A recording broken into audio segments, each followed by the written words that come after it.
আগামীর বাংলাদেশে জনগণ যে জেগে উঠেছে আর চাঁদাবাজদের পছন্দ করে না, কাঠ খেলে যে ব্যবসা তারা চালু করতে চায়, সেই ব্যবসার রাজনীতি বাংলাদেশে আর চলবে না। এই ব্যবসা 2022 সালে আওয়ামী লীগ খেলছে। 1 কোটি কার্ড দিয়ে 32 লক্ষ কার্ড ছিল অকেজো। 68 লক্ষ কার্ড দিয়েছে তাদের নিজস্ব চ্যানেলে। উপজেলা পর্যন্ত আওয়ামী লীগের নেতা কর্মীরা এই কার্ড দিয়ে বাণিজ্য করে কোটি কোটি টাকা তারা হাতিয়ে নিয়েছে। ব্যবসা বাণিজ্য করে ফুলে ফেপে অনেক বড় হয়ে গিয়েছিল তারা। এটা নিকট অতীতের ইতিহাস, জনগণ এগুলো মনে রাখছে। আবার সেই প্রতারণা করা শুরু করছে। আবার দেখলাম ধরা খেয়েছে, কার্ড দিয়ে 100 টাকা করে নিচ্ছে এখনই যদি 100 টাকা নেয়, পরবর্তীতে এই কার্ড নিয়ে কি পরিমাণে চাঁদাবাজি করবে 1.5 বছরের জনগণ তা বোঝে নাই। পুরান ঢাকার মানুষ কি সাক্ষী না তারা জনগণকে কিভাবে লাঞ্ছিত করেছে?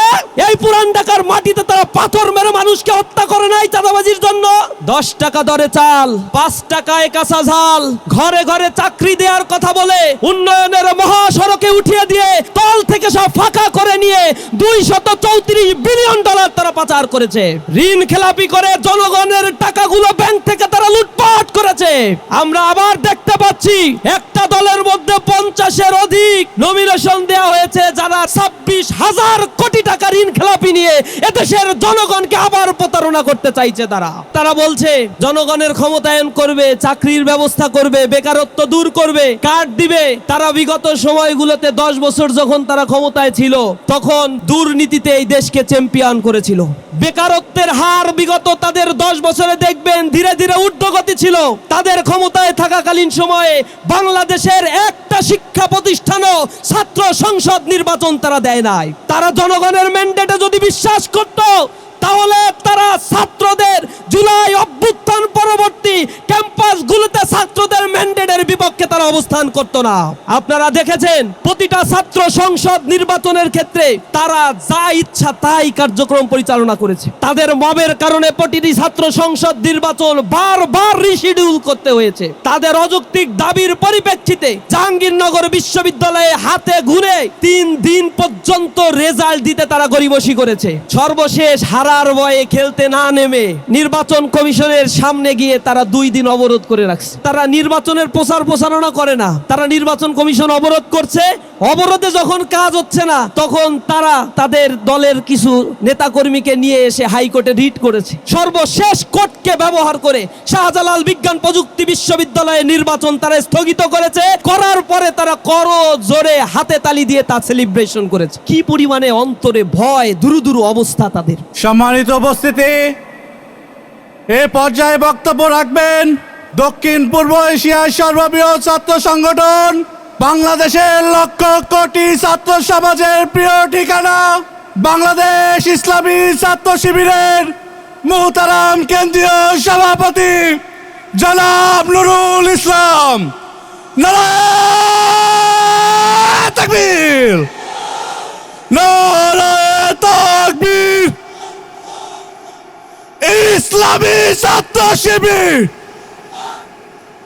জিন্দাবাদ, জিন্দাবাদ। আউযু বিল্লাহি মিনাশ শাইতানির রাজিম। বিসমিল্লাহির রহমানির রহিম। জুলুমের ক্ষত বয়ে বেড়ানো ঐতিহাসিক ঢাকা আলিয়া মাদ্রাসার এই ময়দান, আজকের এই জনসভায় আমাদের মাঝে প্রধান অতিথি হিসেবে উপস্থিত রয়েছেন মানবতার মুক্তির আন্দোলন, ন্যায় ইনসাফ প্রতিষ্ঠার এই আন্দোলন বাংলাদেশ জামাত ইসলামীর মুহতারাম আমির ডাক্তার শফিকুর রহমান। উপস্থিত রয়েছেন 11 দলীয় ঐক্যজোটের শীর্ষস্থানীয় নেতৃবৃন্দ, ঢাকা 7 আসনের জামাত ইসলামী মনোনীত প্রার্থী, উপস্থিত প্রিয় সাংবাদিক বন্ধুগণ, পুরান ঢাকার অধিবাসী বৃন্দ, আসসালামু আলাইকুম ওয়া রাহমাতুল্লাহি ওয়া বারাকাতুহু। বাংলাদেশের স্বাধীনতা উত্তর 54 বছরের ইতিহাসে দীর্ঘ জুলুম, নির্যাতন, নিষ্পেষণ, আয়নাঘর, টাকা পাচার, ঋণ খেলাপি, মানুষের উপরে এহেন কোনো খারাপ কাজ নাই যা স্বাধীনতা উত্তর সার্বভৌম এই বাংলাদেশের জনগণের উপরে চালানো হয় নাই। এই জনগণ বারবার রাস্তায় নেমে এসে জীবন দিয়েছে স্বাধিকার আন্দোলনের জন্য। তারা জীবন দিয়েছে সাম্য, মানবিক মর্যাদা আর সামাজিক সুবিচার প্রতিষ্ঠার জন্য বারবার তারা দাঁড়িয়ে থেকে খেটে খাওয়া মানুষ, দিন মজুর, তারা জীবন দিয়ে নেতৃত্বের হাতে যখন এই দেশকে তুলে দিয়েছে, সেই রাজনৈতিক দলগুলো এই জনগণের সাথে প্রতারণা করেছে। তারা এদেশে দুর্নীতি, দুঃশাসন, অবৈধ অর্থ কামাইয়ের এক মহাযজ্ঞে পরিণত করেছে। ক্যাম্পাসগুলোকে তারা অস্থির করে রেখেছে, শিক্ষা ব্যবস্থাকে ক্ষয়িষ্ণু করে ধ্বংস করে তাবেদারি একটা আধিপত্যবাদী শিক্ষা আমাদের উপরে চাপিয়ে দিয়ে এ জাতিকে মস্তক অবনত করতে শিখিয়েছে তারা। আমরা দেখেছি বাংলাদেশের শিক্ষাঙ্গনগুলোতে শিক্ষা গ্রহণ করার পরে সেখান থেকে বেরিয়ে চাকরি হয় না, বেকারের ফ্যাক্টরিতে পরিণত হয়েছে। দীর্ঘ সময় ধরে যারা এদেশকে শাসন করেছে তারা এ বাংলাদেশকে অকার্যকর করার জন্য বাংলাদেশের মানুষের সাথে দিলে দিলে তারা প্রতারণা করেছে। 10 টাকা দরে চাল, 5 টাকায় কাঁচা ঝাল, ঘরে ঘরে চাকরি দেওয়ার কথা বলে উন্নয়নের মহাসড়কে উঠিয়ে দিয়ে তল থেকে সব ফাঁকা করে নিয়ে $234 বিলিয়ন তারা পাচার করেছে। ঋণ খেলাপি করে জনগণের টাকাগুলো ব্যাংক থেকে তারা লুটপাট করেছে। আমরা আবার দেখতে পাচ্ছি একটা দলের মধ্যে 50-এর অধিক নমিনেশন দেওয়া হয়েছে যারা ঋণ খেলাপি, 26,000 কোটি টাকা ঋণ খেলাপি নিয়ে এদেশের জনগণকে আবার প্রতারণা করতে চাইছে তারা।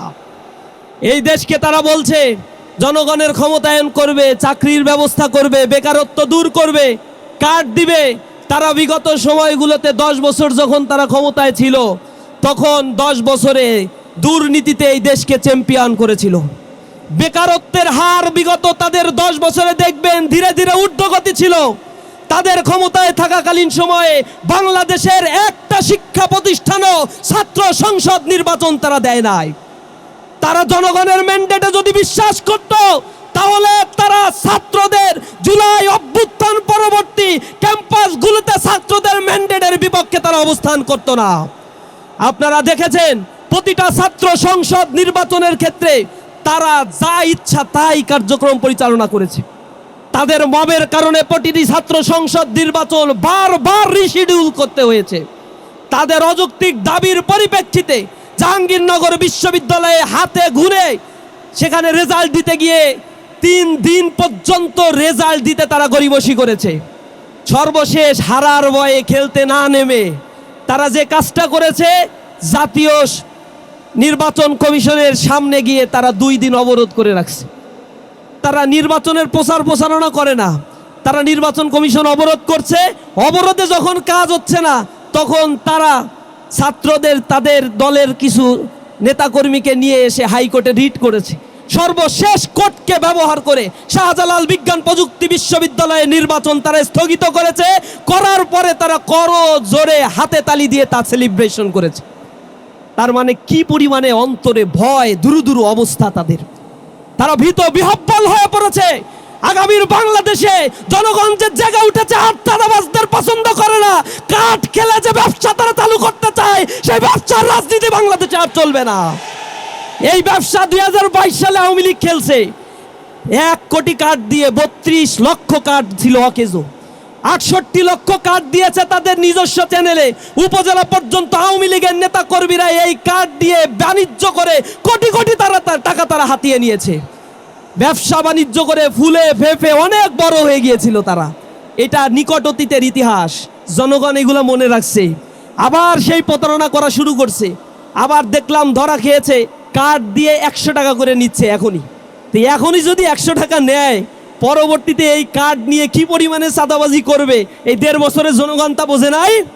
পুরান ঢাকার মানুষ কি সাক্ষী না তারা জনগণকে কিভাবে লাঞ্ছিত করেছে?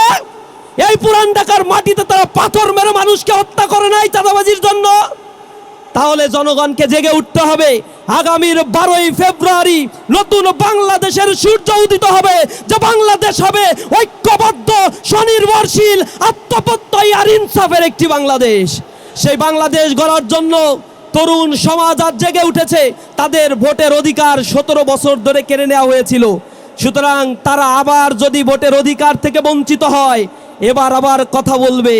তরুণ সমাজ আবার জেগে উঠবে, প্রয়োজনে রক্ত দিয়ে আবার বিপ্লবের ডাক দিবে ইনশাআল্লাহ।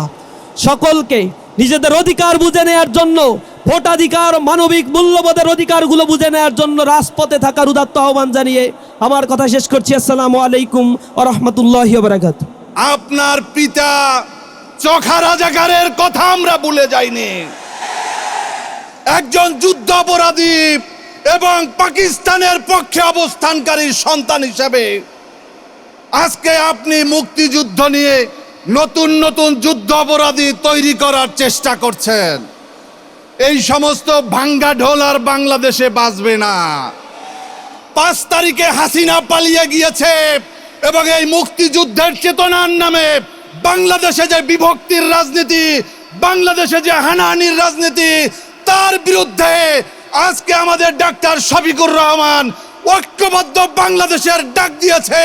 তাই বাংলাদেশ লিবার পার্টি, আমরা বিএনপি ছেড়ে আমরা এখানে অবস্থান নিয়েছি। বন্ধুরা, আগামী 12 তারিখে ইসলামী ছাত্র শিবির যেভাবে 5টি ক্যাম্পাসে বিজয় অর্জন করেছে, আমরা জামাত ইসলামীর নেতৃত্বে আগামী বাংলাদেশে আগামী 12 তারিখে এই জাতীয় সংসদ নির্বাচনেও বিজয় ছিনিয়ে আনবো ইনশাআল্লাহ। আরেকটা কথা বলে শেষ করব। আব্দুল্লাহপুর থেকে শুরু করে সদরঘাট পর্যন্ত বিগত আওয়ামী লীগের সময়ে আওয়ামী লীগ, যুবলীগ, ছাত্রলীগ, স্বেচ্ছাসেবক লীগ, শ্রমিক লীগের যে অফিসগুলো ছিল, আপনারা সবাই জানেন কোন কোন জায়গায় অফিস ছিল। এই অফিসগুলো এখনো আছে, কিন্তু নাম নাই, নাম চেঞ্জ হয়ে গিয়েছে, লীগের জায়গায় দল হয়েছে। আমরা শুধুমাত্র এই ক্ষমতার হাত বদল চাই না, আমরা একটা অর্থবহ পরিবর্তন চাই। আপনাদের মনে আছে বিগত 2025 সালের 9 জুলাই এই মিটফোর্ডে চাঁদার জন্য একজন মানুষকে, সোহাগকে কিভাবে পাথর দিয়ে গুতিয়ে গুতিয়ে তারপর হত্যা করা হয়েছিল। তারা কারা আমরা জানি, আজকে তাদের নাম বললাম না। তাদের সাথে এই পল্টনে যারা লগি বৈঠা দিয়ে হত্যা করেছিল, তাদের চরিত্রের সাথে তাদের চরিত্র মিলে যায়। বিগত 5 তারিখের পরে বিগত 17 বছরের ফ্যাসিবাদের বিরুদ্ধে, দুঃশাসনের বিরুদ্ধে, গুম খুন আয়নাগরের বিরুদ্ধে যেই শক্তিটি আন্দোলন সংগ্রাম করেছে, যেই শক্তিটি 17 বছর এলাকাতে থাকতে পারে নাই, ঘুমাতে পারে নাই মামলার কারণে, আজকে তারা প্রত্যেকটা এলাকাতে, প্রত্যেকটা অঞ্চলে আতঙ্ক হিসাবে তারা আবির্ভূত হয়েছে। বন্ধুরা, এরা যদি ক্ষমতায় যায়, ক্ষমতায় যাওয়ার আগেই তাদের এই অবস্থা। তারা ক্ষমতা পেলে কি করবে আপনারা সিদ্ধান্ত নেবেন। আমার বক্তব্য এখানে শেষ করছি। আল্লাহ হাফেজ। বাংলাদেশ জিন্দাবাদ, বাংলাদেশ লিবার পার্টি জিন্দাবাদ, ঐক্যবদ্ধ বাংলাদেশ জিন্দাবাদ, জিন্দাবাদ।